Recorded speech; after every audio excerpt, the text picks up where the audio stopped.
Coach Fisarudin dan dah bulan Disember. Dan macam biasa penghujung tahun ada anugerah peranti terbaik Amans. Macam tahun lepas, tahun ini semuanya dipilih berdasarkan hati setiap editor pasal nak ulas ni saya rasakan markah tu terlalu arbitrary. Dan kita mulakan dahulu dengan kategori pertama iaitu peranti terbaik Amans 2025, kategori peranti mercu. Dan saya memilih Maaf, tak boleh Samsung, tapi pilihan saya sebenarnya mungkin lebih kontroversial pasal saya pilih peranti terbaik mercu ialah Google Pixel 10 Pro Fold.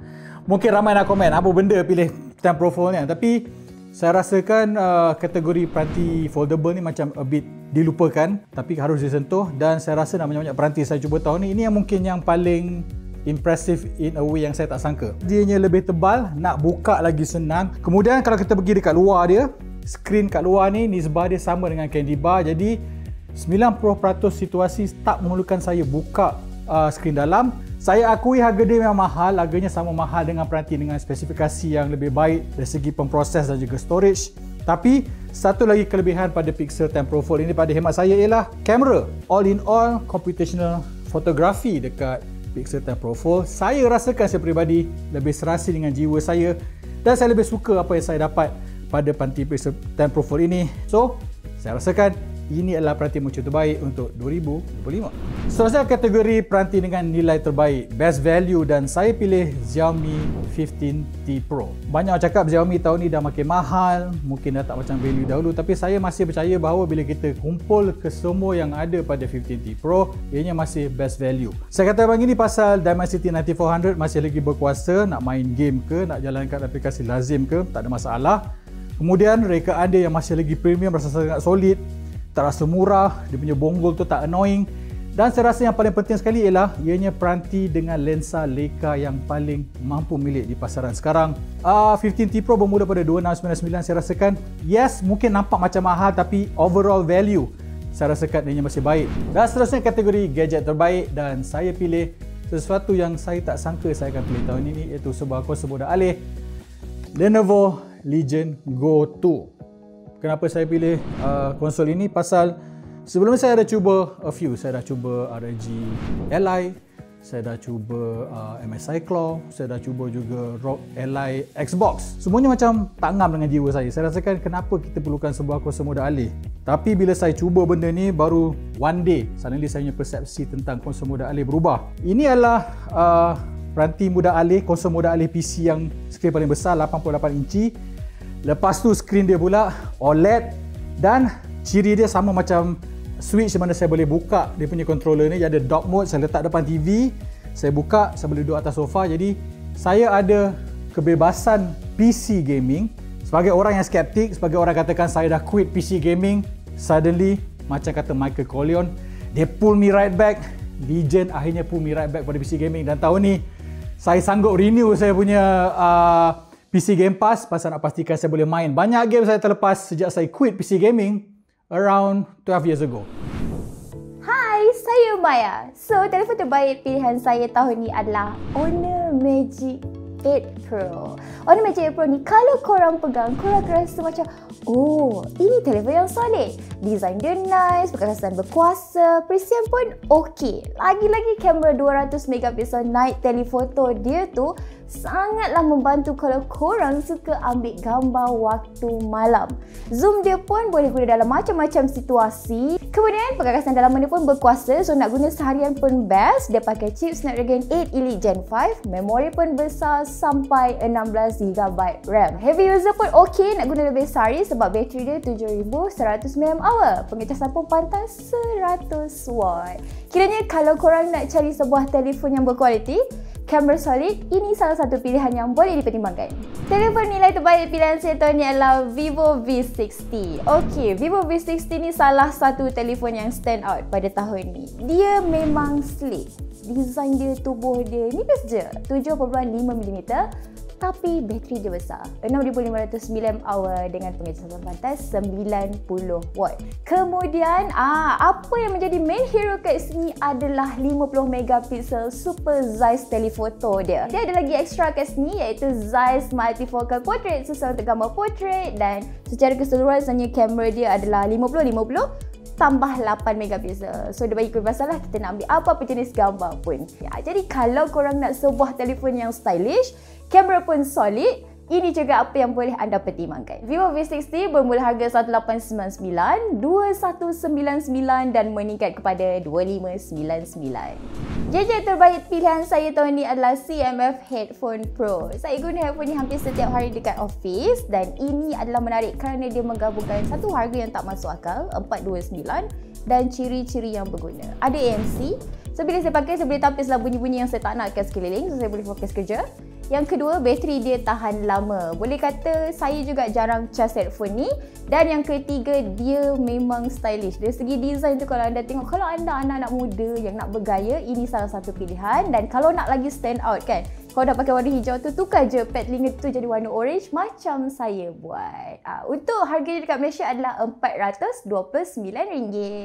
Hai, anda sama saya Nazrin dan peranti mercu terbaik pada tahun 2025 untuk saya ialah Huawei Pura AT Ultra yang mana ia hadir dengan paparan skrin 6.8 inci LTPO OLED dikuasakan oleh chip High Silicon Kirin 9020, 16GB RAM, storan sebanyak 512GB.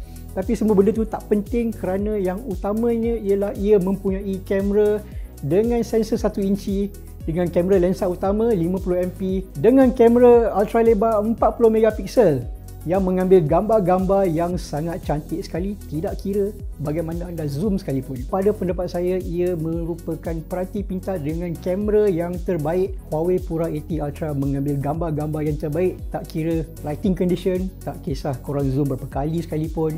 Anda mungkin akan katakan bahawa baik beli kamera biasa je kan, pasal harga pun RM6,000 lebih.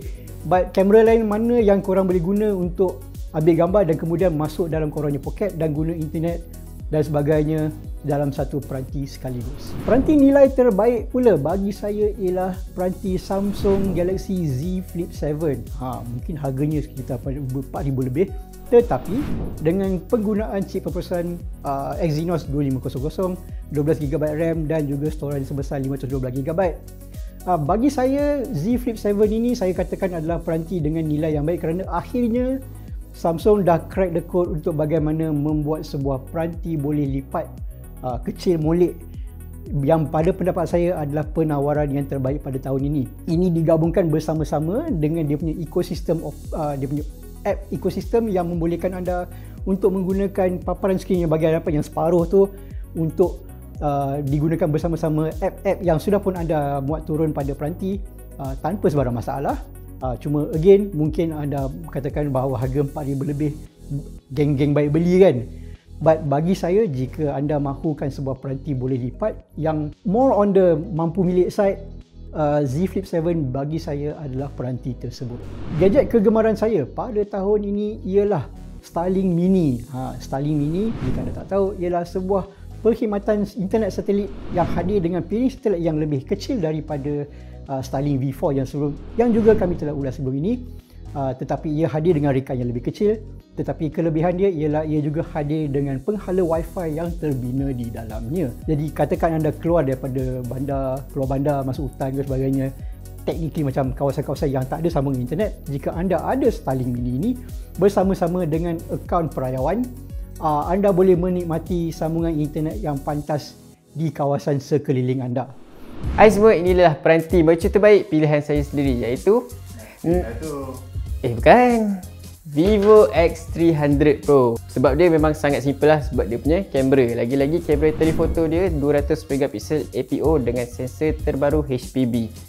Saya memang agak amazed lah dengan dia punya kamera ni. Lagi-lagi bila dah zoom sampai 10 kali tu pun masih lagi nampak sharp dan masih lagi nampak jelas. Kamera utama dan ultrawide dia pun power juga, masing-masing dapat menghasilkan gambar dengan setara dan cantik. Dari segi performance pun masih lagi ok sebab Vivo dah bagi chip yang terbaru daripada MediaTek, iaitu MediaTek Dimensity 9500. Skrin pun masih lagi level flagship kat sini sebab Vivo bagi panel AMOLED bersaiz 6.78 inci LTPO dengan 120Hz. Lepas tu tahap kecerahan pun boleh sampai 4500 nits. Ok, paling best sekali ialah start daripada siri Vivo X300 ni, Vivo dah bagi Origin OS 6 untuk semua phone dia dekat pasaran global.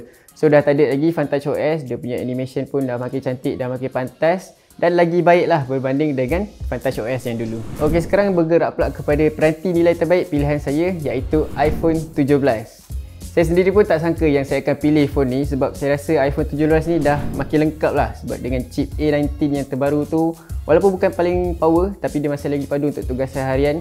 Lepas tu dia punya bateri pun boleh tahan sampai 1 hari dan pengecasan dia pun dah makin pantas. Lepas tu dia punya kamera. Kamera ni dua-dua dah pakai 48MP, cukup untuk penggunaan seharian. Dan lagi best sekarang kamera selfie dia dah pakai sensor yang terbaru dan siap ada ciri center stage. Memang game changer lah ciri tu. Lepas tu paling mantap sekali adalah dia punya screen sebab Apple dah bagi promotion 120Hz. Akhirnya phone base model daripada Apple ni dapat juga 120Hz, so memang agak smooth dan memang agak lancar untuk kegunaan harian tu. Jadi itulah sebab-sebab saya pilih iPhone 17 ni walaupun rekaan dia ni masih lagi nampak sama. Tapi harga jualan dia pun masih lagi sama dengan iPhone 16 yang lepas iaitu RM3,999 untuk storan permulaan 256GB yang bagi saya memang agak baloi. Jadi last sekali gadget terbaik pilihan saya adalah Nothing. Apa dia? Nothing A3. Jadi Nothing A3 ni adalah TWS mercu daripada Nothing untuk tahun ni. Dia menggunakan driver 12mm yang dapat hasilkan bunyi yang natural dan juga luas. Lepas tu dia punya ketahanan bateri pun okey sebab korang boleh pakai straight 5 jam tanpa ANC. Lepas tu 38 jam dengan bekas pengecasan dia ni. Cakap pasal ANC dia pun okey sebab saya ni pengguna LRT Kelana Jaya. So dia punya ANC ni memang agak function. Dan last sekali yang paling menarik adalah ciri Supermic yang ada kat Nothing A3 ni. Ini adalah salah satu TWS yang ada mikrofon dekat bahagian bekas pengecasan dia.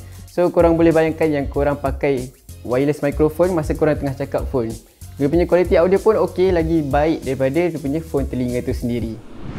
Jadi itulah pilihan saya untuk peranti terbaik Amans 2025. Jadi itulah peranti-peranti menarik pilihan Maya pada tahun ini. Dari tahun ini saya ingin menggunakan kesempatan ini untuk mengucapkan selamat tahun baru kepada semua penonton dan juga pembaca Amans. Anda telah bersama saya, Nazrin. Selamat tahun 2026. Semoga apa yang disemogakan tercapai. Semoga kita berjumpa lagi. Bye-bye. Selamat tahun baru semua. Selamat tahun baru dan majulah teknologi untuk negara. Jumpa anda di tahun seterusnya, insya-Allah. Bye-bye.